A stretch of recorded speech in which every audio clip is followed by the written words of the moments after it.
it's wrong that when someone's in government, they are motivated by future employment outside government. But to me, that is the best, maybe the only explanation for Mandelson's actions. If anyone else has explanations for why he forwarded those emails, why he leaked government information, I'd love to hear it. We first got a sense of the scale of the Mandelson scandal on Monday morning, just after 8 o'clock, when the tax expert Dan Neidle spoke to us. He explained how he was about to draw attention to documents that showed in 2009 the former business secretary had been leaking confidential government information to Jeffrey Epstein. That information was incredibly sensitive at a time when Gordon Brown was wrestling with the financial crisis. Well, Dan Neidle, the founder of Tax Policy Associates, has got more information for us this morning, and he joins us now. Good morning. Morning. So go on, what have you found?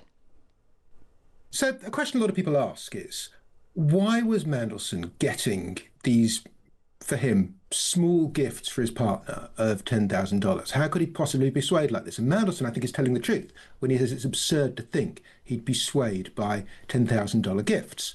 So what was his motivation? He wasn't being blackmailed. He wasn't being directly bribed. We've had a look and we think it's pretty clear.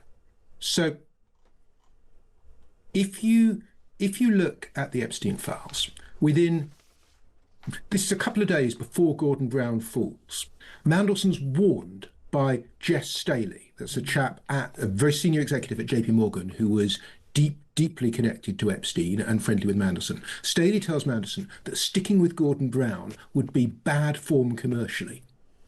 In other words, it would hurt his future earning potential. And having been a bit on the fence, suddenly Mandelson says, yes, we need to get rid of Brown. So you can see that he's already thinking about his future career on Wall Street. And I think that influenced him beforehand. But we can then see how it paid off.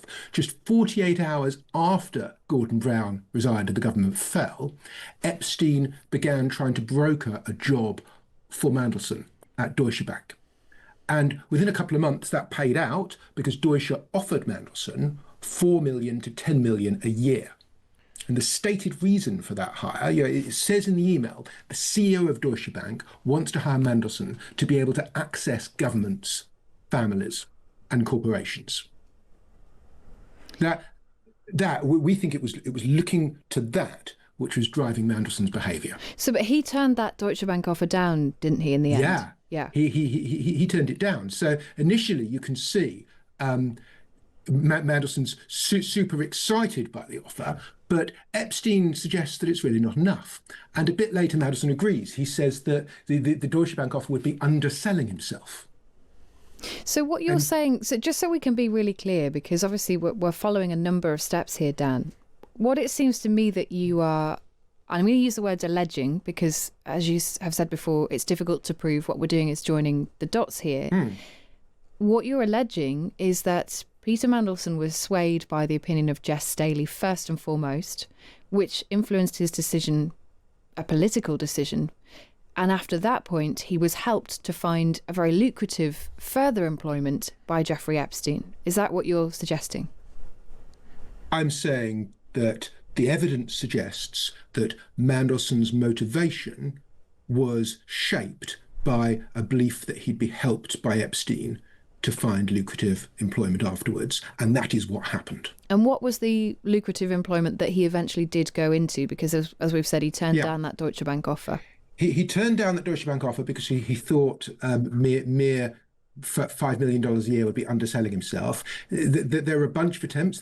When Mandelson did it on his own, he wasn't very good. We can see a letter that Mandelson wrote on his own to Glencore, and it reads like a bad undergraduate job application.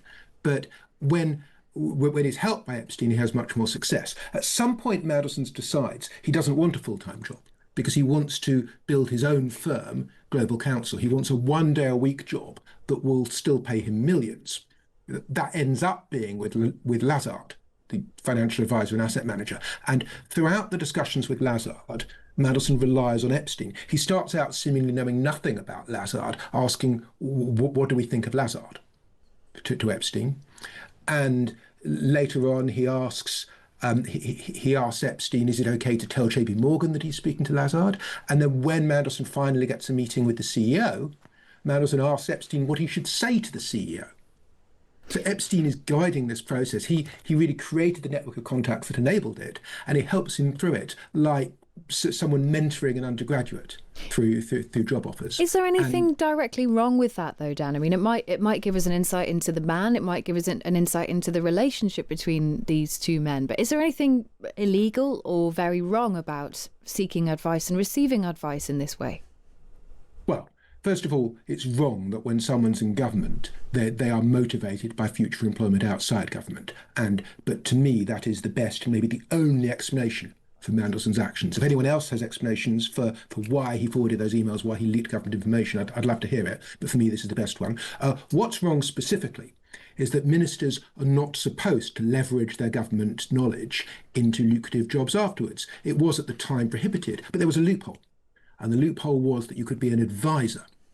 So these jobs that Mandelson was pitching for, the one at Deutsche Bank was hilariously stated to be an advisor. Now, that was just a label put on what was in reality a directorship of some kind. It was a label put on to use this loophole. And that was explicit because Epstein said in an email to Mandelson, at the time thinking about a role with BP, he said, we need to work around the restriction. And that loophole, amazingly, still exists. I think it's about to be closed. But as of now, that loophole is still there. Ministers can walk into any job, call it advisory, and they're fine. Yeah. And in fact, even if they breach the rules, there's no consequence. And there have been significant calls for those rules to be tightened up and for the oversight committee essentially to be given more powers and a bit more structure to try and prevent some of those things happening. Can I ask you finally, Dan, you're obviously immersed in these emails and these releases. How have you been going through the files? Have you been using AI to trawl through them? I mean, what's your sort of method so far? Well, there's a bunch of us who essentially just type random stuff into the Justice Department's useless search result and see what comes out. It's really very bad. And whilst some people have created more sophisticated searches, they're generally not up to date with the latest Epstein documents. So whilst I wish we were doing something very clever, we're not.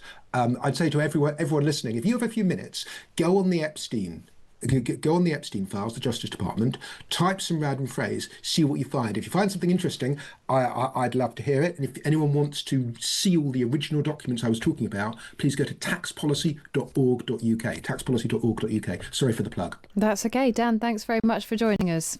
Great to get your take on the latest of those files.